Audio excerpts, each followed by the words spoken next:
नमस्कार। आज हम एक ऐसी हकीकत की बात करने वाले हैं जिसे सुनकर शायद यकीन करना मुश्किल हो। हम सब ने ये तो सुना है कि अगला वर्ल्ड वॉर पानी पर होगा, लेकिन क्या हो अगर भारत उस जंग की नौबत ही ना आने दे? ये सवाल आज दुनिया के हर बड़े मंच पर पूछा जा रहा है।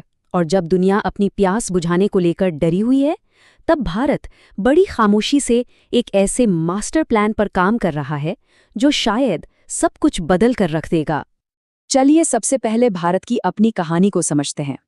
हमारा देश पानी के मामले में एक अजीब सी पहेली में जीता है। मतलब एक तरफ पानी का सैलाब है तो दूसरी तरफ सूखा और प्यास।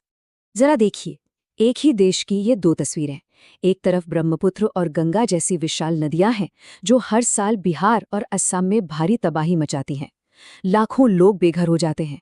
और वहीं दूसरी तरफ बुंदेलखंड और विदर्भ जैसे इलाके हैं जहां किसान पानी की एक एक बूंद के लिए तरस जाते हैं।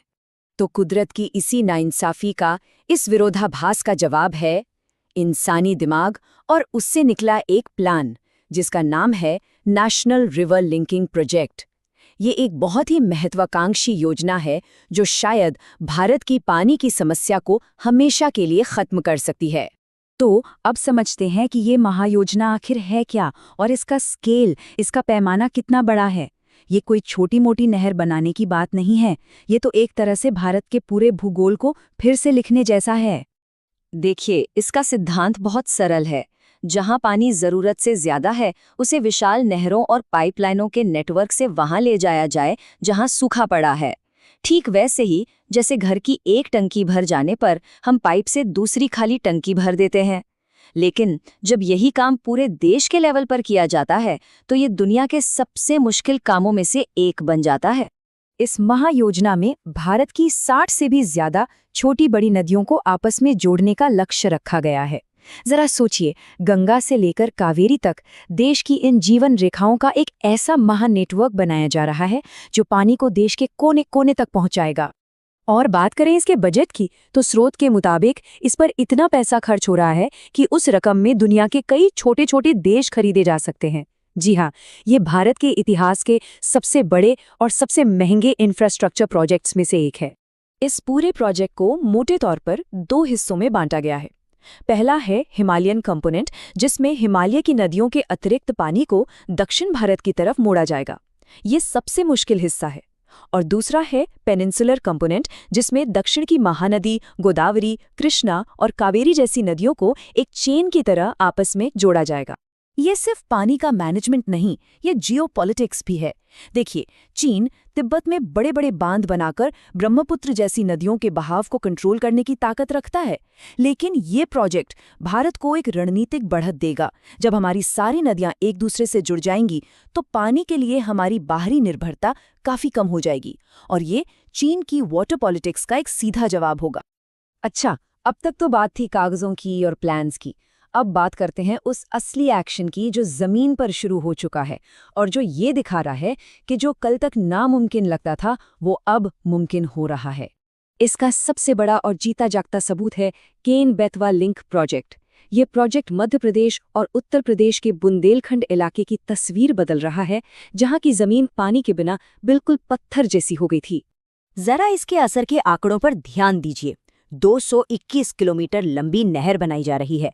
इससे 10 लाख हेक्टेयर सूखी जमीन पर फिर से खेती हो सकेगी और 60 लाख से ज्यादा लोगों को पीने का साफ पानी मिलेगा। ये छोटे आंकड़े नहीं है। और अगर किसी को ये शक है कि क्या एक नहर किसी इलाके की किस्मत बदल सकती है, तो उन्हें राजस्थान की इंदिरा गांधी नहर को देखना चाहिए। इस एक नहर ने रेगिस्तान का सीना चीरकर वहां गेहूं और कपास की फसलें उगा दी। तो सोचिए, जब एक नहर इतना कुछ कर सकती है तो 60 नदियों का ये जाल क्या कमाल करेगा। और सबसे बड़ी बात यह है कि ये सब भारत अपनी तकनीक के दम पर कर रहा है। तेलंगाना का कालेश्वरम प्रोजेक्ट दुनिया का सबसे बड़ा लिफ्ट इरिगेशन प्रोजेक्ट है। लिफ्ट इरिगेशन मतलब पानी को ग्रेविटी के खिलाफ नीचे से ऊपर उठाकर सूखी जमीन तक पहुंचाने की तकनीक। और यहाँ जो स्वदेशी बाहुबली पंप्स लगे हैं वो इतने शक्तिशाली हैं कि विदेशी तकनीक भी उनके आगे पानी भरती है। ये नए भारत की असली आत्मनिर्भर पहचान है। लेकिन जैसा कहते हैं, हर बड़े काम की एक कीमत और चुनौतियां भी होती हैं। ये प्रोजेक्ट जितना शानदार सुनाई देता है, उतना ही विवादित भी है। तो चलिए अब सिक्के के दूसरे पहलू पर भी एक नजर डालते हैं। देखिए, यहाँ एक बहुत बड़ी बहस छिड़ी हुई है। एक तरफ है इसके फायदे, जैसे कि पानी की सुरक्षा, खेती और जीडीपी में बढ़ोतरी। वहीं दूसरी तरफ है इससे जुड़ी गंभीर चिंताएं, जैसे पर्यावरण को होने वाला नुकसान, जंगलों का डूबना, वन्य जीवों का बेघर होना और इसकी भारी लागत। पर्यावरण से जुड़ी चिंताओं का सबसे बड़ा उदाहरण है केन बेतवा लिंक। इस प्रोजेक्ट की वजह से पन्ना टाइगर रिजर्व का एक हिस्सा पानी में डूब जाएगा, जिससे वहां रहने वाले बाघों के घर पर सीधा असर पड़ेगा। तो ये विकास और पर्यावरण के बीच संतुलन साधने की एक बहुत बड़ी चुनौती है।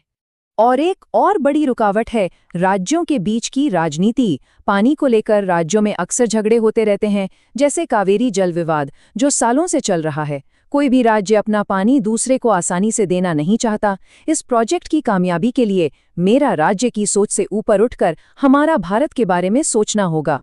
स्रोत एक संतुलित रास्ते की बात करते हैं, एक ऐसा मॉडल जहां ये बड़ी बड़ी नहरें भी हों और साथ ही हर गांव में तालाब और रेन वाटर हार्वेस्टिंग जैसे पारंपरिक तरीके भी हों। हमें विकास और पर्यावरण के बीच एक ऐसा बैलेंस बनाना होगा जहां तरक्की भी हो और हमारी नदियां और जंगल भी सलामत रहें। जरा सोचिए, आने वाले 20 से 30 सालों में भारत का नक्शा कैसा दिख सकता है।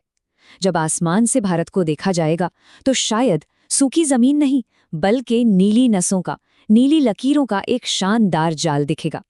ये प्रोजेक्ट सिर्फ कंक्रीट का एक ढांचा नहीं, ये भारत के एक सुनहरे भविष्य की नींव भी हो सकता है।